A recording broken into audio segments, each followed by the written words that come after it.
تنزل الملائکہ، نزل ینزل تنزیلاً کے باب مفاعل سے تفاعل کا صیغہ ہے، اس کا مطلب ہوتے ہیں کہ فرشتے اترتے رہتے ہیں، یعنی یہ نہیں کہ ایک دفعہ اتر گئے، پوری رات اترتے رہتے ہیں۔ تنزل الملائکۃ والروح فیہا، اور روح، علماء یہ کہتے ہیں کہ روح کیا چیز ہے؟ روح جو ہے، بعض علماء کہتے ہیں، اکثر جمہور علماء یہ کہتے ہیں کہ روح سے مراد حضرت جبرائیل علیہ السلام ہے۔ حضرت جبرائیل علیہ السلام خاص طور پر اس رات میں نازل فرماتے ہیں، پورے سال میں صرف اس رات کے اندر حضرت جبرائیل اس دنیا میں نزول فرماتے ہیں۔ بعض علماء کہتے ہیں نہیں، اس سے مراد ایک خاص فرشتہ ہے جو اللہ رب العزت اس رات میں الگ سے اتارتے ہیں۔ بعض کہتے ہیں نہیں، کوئی خاص مخلوق ہے، نہ جن ہے نہ انس ہے، لیکن صحیح اور اکثر جمہور علماء کی رائے یہ ہے کہ اس سے مراد جبرائیل علیہ السلام ہے، اور وہ آ کر پورے کائنات کے اندر جو لوگ عبادت کر رہے ہوتے ہیں وہ وزٹ کرتے ہیں، زیارت کرتے ہیں، دیکھتے ہیں، اور اللہ رب العزت کی رحمتوں کو بانٹتے ہیں، اس کے انوارات تقسیم کرتے ہیں، اور آتا ہے کہ وہ جو لوگ عبادت گزار ہوتے ہیں ان سے مصافحہ کرتے ہیں، فرشتے بھی ان سے مصافحہ کرتے ہیں۔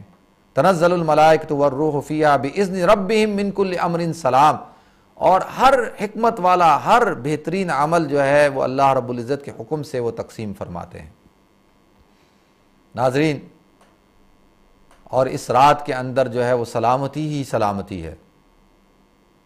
سلام ہی حتی مطلع الفجر، اور یہ سلامتی صرف ایک وقت کے تک نہیں ہوتی، بلکہ غروب آفتاب سے لے کر جو ہے صبح صادق تک، حتی مطلع الفجر، جب تک طلوع فجر نہ ہو جائے اس وقت تک سلامتی ہی سلامتی اللہ رب العزت کی اترتی رہتی ہے۔ ناظرین، یہ شب قدر ہے۔ اللہ کے رسول صلی اللہ علیہ وسلم کو جب آپ اعتکاف میں بیٹھے تھے، شب قدر کے بارے میں بتا دیا گیا۔ آپ یہ خوشخبری سنانے کے لیے باہر نکلے تو آپ نے دیکھا کہ دو صحابی آپس میں لڑ رہے ہیں۔ علماء لکھتے ہیں ان میں سے ایک کا نام عبداللہ ابن ابی حذر تھا اور دوسرا کا نام کعب ابن مالک تھا۔ یہ لڑائی اس طور پہ نہیں کہ ایک دوسرے سے کوئی حاتم طائی کر رہے تھے یا کوئی ایک دوسرے کو مار رہے تھے، بلکہ بحث کر رہے تھے کسی بات کے اوپر۔ تو اللہ کے رسول صلی اللہ علیہ وسلم جب ان کو دیکھا کہ یہ آپس میں بحث و مباحثہ کر رہے ہیں، لڑ رہے ہیں، جھگڑ رہے ہیں، تو اللہ کے رسول جب ان کی طرف متوجہ ہوئے اور ان کی بات کو ختم کرانے کے لیے، تو جب بات ختم ہو گئی تو اللہ کے رسول صلی اللہ علیہ وسلم نے کہا کہ مجھے شب قدر کے بارے میں بتا دیا گیا تھا، تم دونوں کی جھگڑے کی وجہ سے وہ شب قدر کا تعین مجھ سے بھلا دیا گیا۔ پھر اللہ کے رسول صلی اللہ علیہ وسلم نے فرمایا کہ یہی تقدیر ہے اور اسی میں ہی بہتری ہے، ھذا خیر، اور یہی اللہ رب العزت کی حکمت کے مطابق ہے، یعنی یہی مقدر میں تھا، یہی ہونا تھا۔ اور پھر اس کی توجیہ خود بیان کرتے ہیں علماء کہ ایک تو دو باتیں اس سے ہمیں پتہ چلتی ہیں۔ ایک بات یہ ہے کہ امت کے اندر جب فتنہ اور فساد پھیلتا ہے، لڑائی جھگڑے آپس میں مسلمانوں کے اندر اختلاف ہوتا ہے، تو اس کی وجہ سے جو خیریں نازل ہونے والی ہوتی ہیں، جو برکات نازل ہونے والی ہوتی ہیں، وہ برکات اور خیریں جو ہیں وہ رک جاتی ہیں اس جھگڑے کی نحوست کی وجہ سے۔ تو لہٰذا اس سے پتہ چلا کہ امت میں جب اتفاق ہو جائے گا تو اللہ رب العزت اپنی خیر و برکتیں، رحمتیں نازل فرما دیں گے۔ آج جو خیر اور برکتوں کا عدم نزول ہے، جو ہمیں نظر نہیں آتی، اس کی وجہ یہی ہے کہ ہمارے آپس میں دل پھٹے ہوئے ہیں، ہم آپس میں اتفاق نہیں ہے۔ اور دوسری وجہ اللہ کے رسول صلی اللہ علیہ وسلم نے یہ فرمائی، اور اکثر علماء کی رائے بھی یہی ہے کہ اللہ رب العزت نے اس وجہ سے اس کی تعین کو ہٹا دیا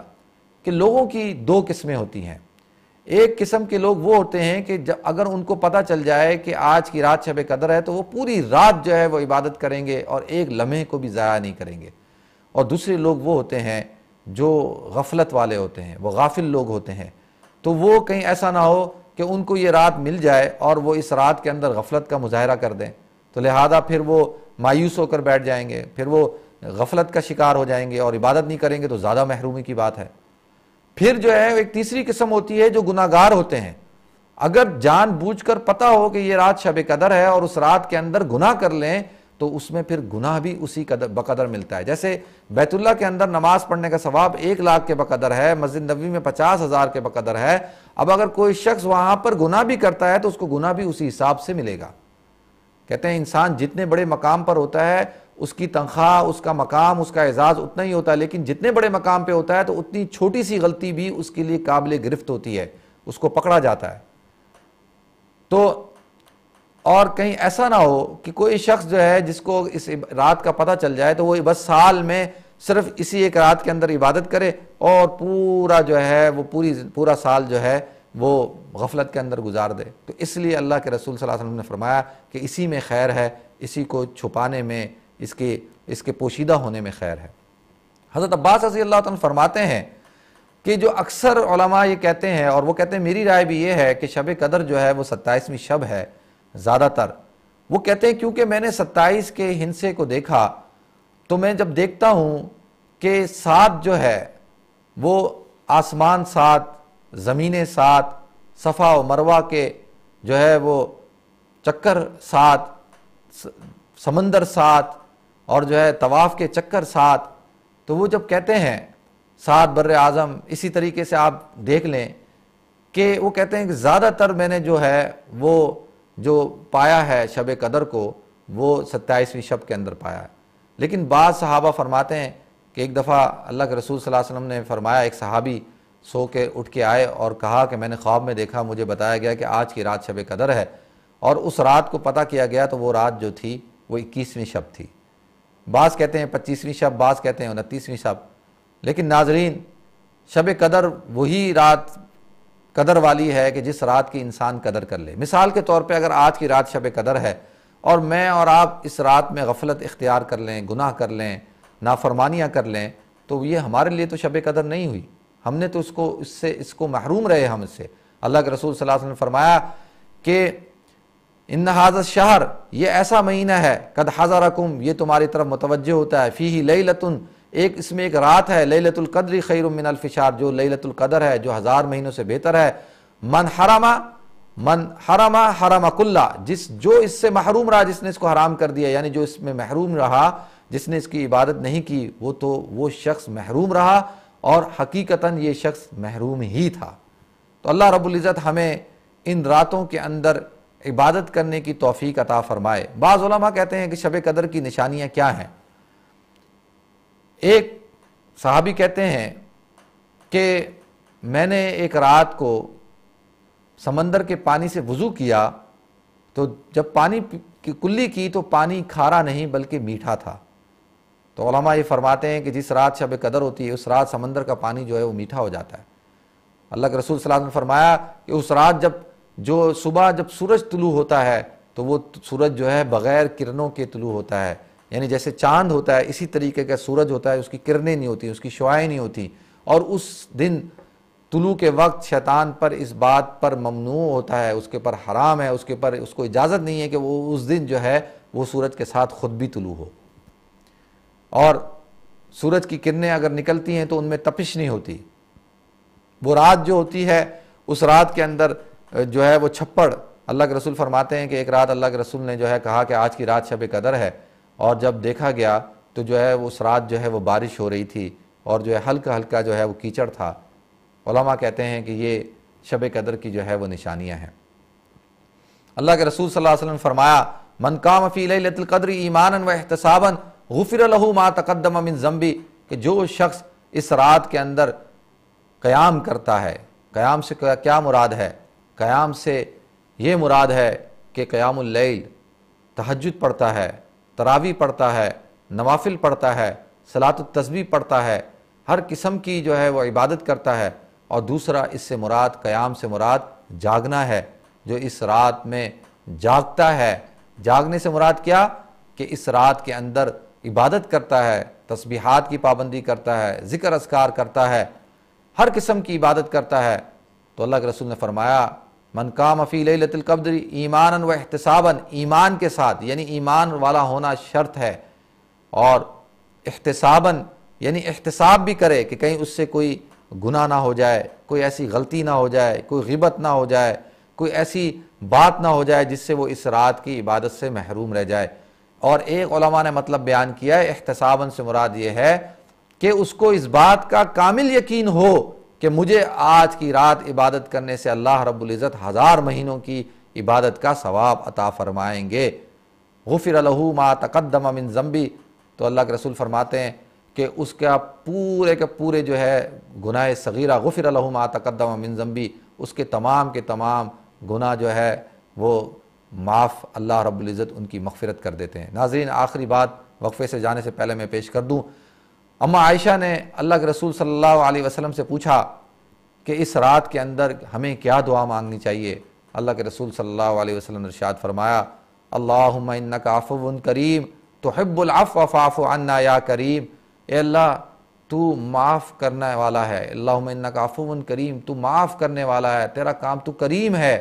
فاعف عنا یا کریم، اے کریم، جو کریم ہوتا ہے وہ گناہگاروں کی مغفرت کر دیتا ہے، تو یا اللہ تو میری بھی جو ہے وہ مغفرت کر دے۔ اللہم انک عفو کریم تحب العفو فاعف عنا یا کریم، آپ معافی کو پسند کرتے ہیں، اللہ کو یہ بات پسند ہے،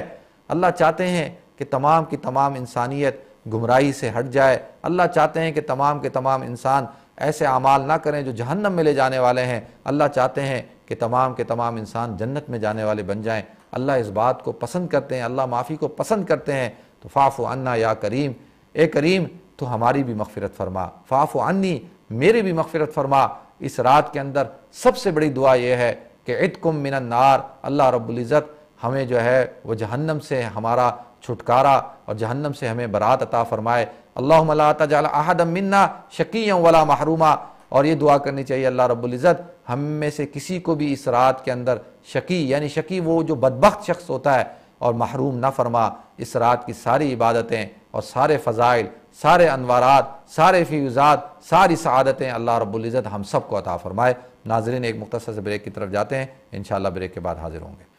السلام علیکم ورحمۃ اللہ وبرکاتہ۔ ناظرین، میں آپ کو ایک دفعہ پھر پروگرام رمضان ہمارے ساتھ میں خوش آمدید کہتا ہوں۔ وقفے سے پہلے ہم سورہ قدر پہ گفتگو کر رہے تھے، لیلۃ القدر کے اوپر۔ اللہ کے رسول صلی اللہ علیہ وسلم نے فرمایا، من احیا خمس لیالیہ وجبت لہ الجنہ، کہ جس شخص نے 5 راتوں کو جاگا یعنی عبادت کی، وجبت لہ الجنہ، اس کے اوپر جنت واجب ہو گئی۔ ناظرین، علماء فرماتے ہیں کہ 5 راتوں سے مراد یہ 5 راتیں آخری طاق راتیں ہیں۔ بعض علماء کہتے ہیں نہیں، اس سے مراد جو ہے وہ شب معراج کی رات، شب برات کی رات اور شب قدر کی رات اور دونوں عیدین کی رات، یعنی دونوں عیدین کی چاند راتیں، 5 راتیں، اور وجبت لہ الجنہ، ان کے اوپر جنت واجب ہو چکی ہے۔ ناظرین، اگر کوئی شخص یہ سمجھتا ہے کہ میں پوری رات نہیں جاگ سکتا، یا میں رات جاگوں گا تو میرے سے کوئی گناہ ہو جائے گا، کوئی غلطی ہو جائے گی، کوئی ایسی بات ہو جائے گی، تو اللہ کے رسول صلی اللہ علیہ وسلم نے فرمایا کہ جو شخص عشاء کی نماز جماعت کے ساتھ پڑھے اور اس کے بعد جو ہے وہ سو جائے اور صبح اٹھ کر فجر کی نماز جماعت کے ساتھ پڑھ لے، تو اللہ رب العزت اس کو پوری رات جاگنے کا، پوری رات عبادت کرنے کا ثواب عطا فرماتے ہیں۔